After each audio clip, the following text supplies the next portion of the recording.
Hey guys, welcome to study net.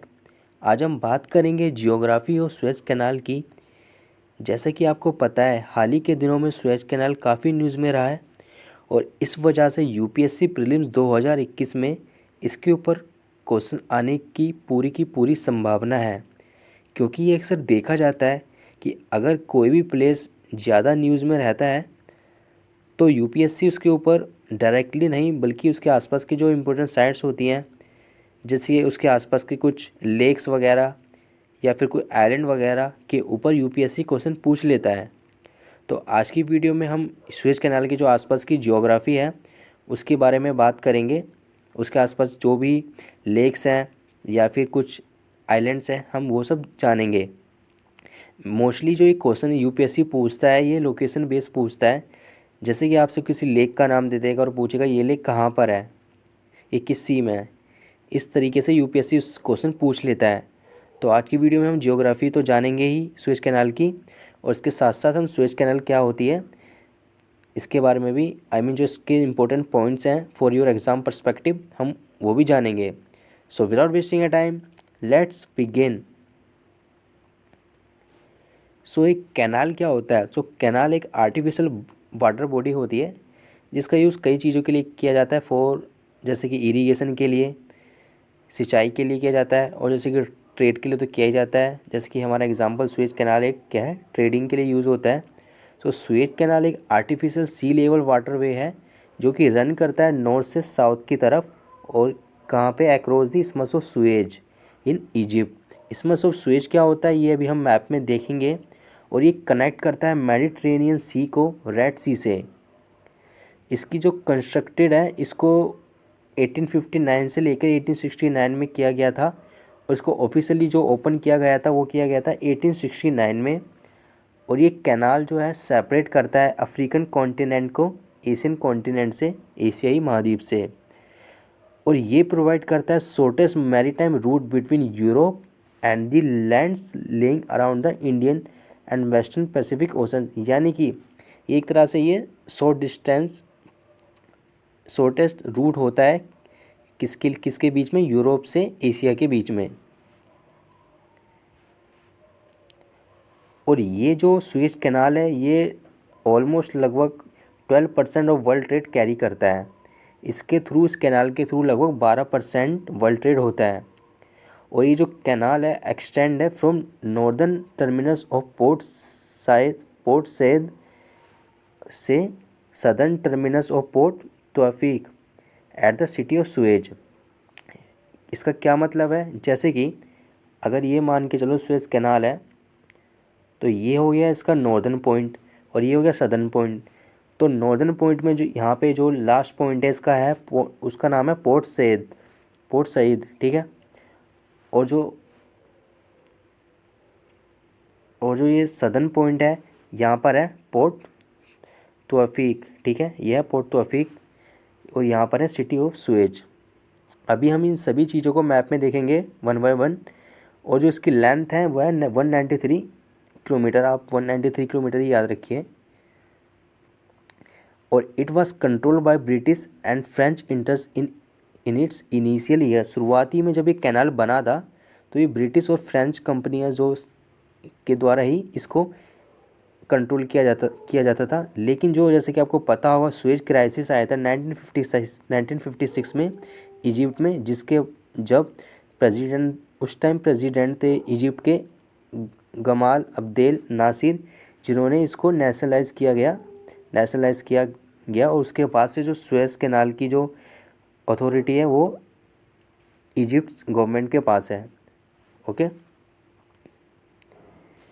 सो जो important geography जो आज हम देखने वाले हैं सुएज कैनाल के अराउंड वो है Great Bitter Lake, Timsah Lake, Hanish Island, Dahlak Marine National Park, Farasan Island Marine Sanctuary, Gulf of Aden, Red Sea, Mediterranean Sea, Gulf of Aqaba, Bab al Mandeb Strait, Gulf of Suez, Isthmus of Suez. इन सभी को हम one by one अभी map में देखेंगे। तो आइए चलते हैं मैप की तरफ। तो अब हम आ गए हैं मैप पर। अब हम देखते हैं सुएज कैनाल के बारे में। सबसे पहले हम जानते हैं गल्फ़ ऑफ एडन के बारे में। तो ये जो है ये है गल्फ़ ऑफ एडन। ये किसके बीच में, जैसे कि आपको पता होगा ये है हॉर्न ऑफ अफ्रीका। ये जो आप देख रहे हो ये है हॉर्न ऑफ अफ्रीका, जो कि मिलके बनता है सोमालिया, जिबूती और इथियोपिया से, ठीक है। और सोमालिया और यमन के बीच में क्या है, गल्फ़ ऑफ एडन। ये है गल्फ़ ऑफ एडन।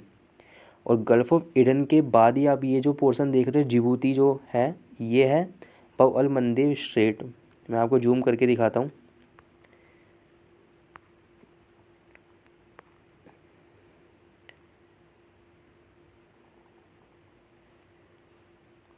ये देखिए ये है बब अल मंदेब स्ट्रेट।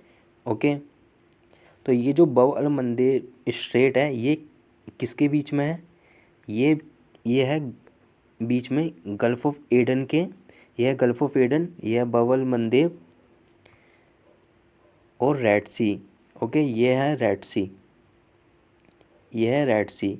सो याद रखना कि जो बब अल मंदेब स्ट्रेट है ये कनेक्ट करता है गल्फ़ ऑफ एडन को रेड सी से।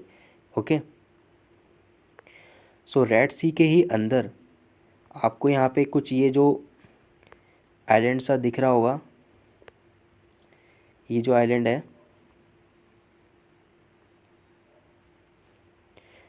इनको कहते हैं हानिस आइलैंड, ठीक है। ये है हानिस आइलैंड। बस आपको इनकी लोकेशन पता होनी चाहिए। हानिस आइलैंड कहाँ लोकेटेड है, ये है रेड सी के अंदर, ठीक है। और कुछ जानने की ज़रूरत नहीं है, बस आपको लोकेशन पता होनी चाहिए। और उसके बाद से हम थोड़ा और, जब हानिस आइलैंड से हम थोड़ा और आगे जाते हैं तो आपको यहाँ दिखेंगे ये है फारासान आइलैंड्स, ठीक है। ये जो आइलैंड है ये बिलोंग करते हैं सऊदी अरेबिया को, ये बगल में सऊदी अरेबिया है। और यहाँ पर ये है फारासान आइलैंड मरीन सेंचुरी, ठीक है। और इसी के लेफ़्ट साइड में है दहलाक, दहलाक नेशनल पार्क, ठीक है। ये है दहलाक मरीन नेशनल पार्क। तो जैसे कि मैंने बताया आपको सिर्फ लोकेशन पता होनी चाहिए। तो दहलाक मरीन नेशनल पार्क कहाँ पे है, ये भी है रेड सी के ही अंदर। अब हम चलते हैं आगे। तो ये है रेड सी।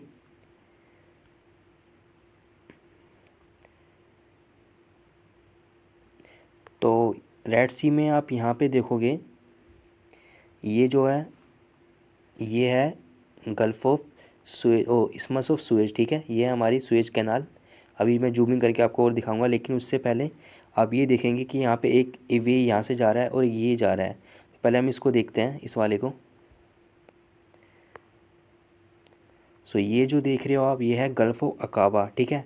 ये है गल्फ़ ऑफ अकाबा। और ये किसके बीच में है, ये है इजिप्ट। ये जो है ये है इजिप्ट और ये है सऊदी अरेबिया, ठीक है। तो याद रखना गल्फ़ ऑफ अकाबा किसके बीच में, इजिप्ट और सऊदी अरेबिया के बीच में, ये इन दोनों को सेपरेट करता है। सो अब इसके आगे हम जाएंगे कहाँ, यहाँ पे आप देखोगे ये है गल्फ़ ऑफ सुएज, ठीक है। Gulf of Suez. तो गल्फ़ ऑफ सुएज के बाद में आप यहाँ पे ये देखोगे ये है पूरा की पूरा ये है सुएज कैनाल, ठीक है। सो सुएज कैनाल का जो आप ये देख रहे हो सुएज कैनाल, और ये है मेडिटरेनियन सी। ये है पूरा मेडिटरेनियन सी, ठीक है। ये पूरा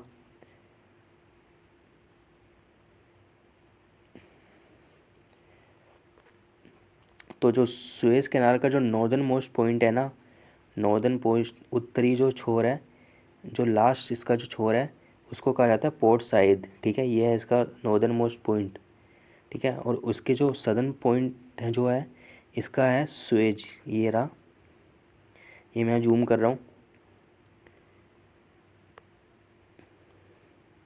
ये है पोर्ट तौफीक, ठीक है। ये है पोर्ट तौफीक, इसका सदर्न मोस्ट पॉइंट। ओके, तो ये सुएज कैनाल का नाम सुएज कैनाल क्यों पड़ा, क्योंकि इजिप्ट का ये शहर है सुएज, इसी के नाम पर इस कैनाल का नाम सुएज कैनाल पड़ा। ओके, अब हम यहाँ पे थोड़ी कुछ इंपॉर्टेंट लेक्स देखते हैं। सो हम थोड़ा जब सुएज कैनाल के थोड़ा आप यहाँ पे जूम करेंगे तो आपको यहाँ पे ये दिखेगा, ये है ग्रेट बिटर लेक, ठीक है। ये एक सॉल्ट वाटर लेक है, आपको ये याद रखना, ये है Great Bitter lake. Okay, Egypt में है ये लोकेशन, आप याद रखना। और इसके हम थोड़ा और जब आगे जाएंगे तो यहाँ पे हमें देखने को मिलेगा तिम्सा लेक, और तिम्सा लेक को ना क्रोकोडाइल लेक भी कहा जाता है। ओके, और ये भी है इजिप्ट के अंदर ही।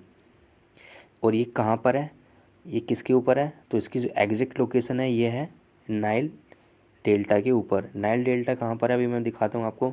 जैसे कि आपको पता है इजिप्ट में नाइल रिवर फ्लो होती है, तो ये जो आप देख रहे हो, ये जो देख रहे हो ये पूरी नाइल रिवर है। तो और ये जो पोर्शन है ना ये यहाँ पे है, ये है नाइल, यहाँ पे डेल्टा बनाती है और फिर ये मेडिटेरेनियन सी में फ़्लो हो जाती है। तो ये जो पूरा हिस्सा है ना ये है नाइल डेल्टा। ओके, सो इसी नाइल डेल्टा में लोकेटेड है कौन सी हमारी है, तिम्सा लेक, ओ सॉरी ये रही, ये है तिम्सा लेक, ठीक है।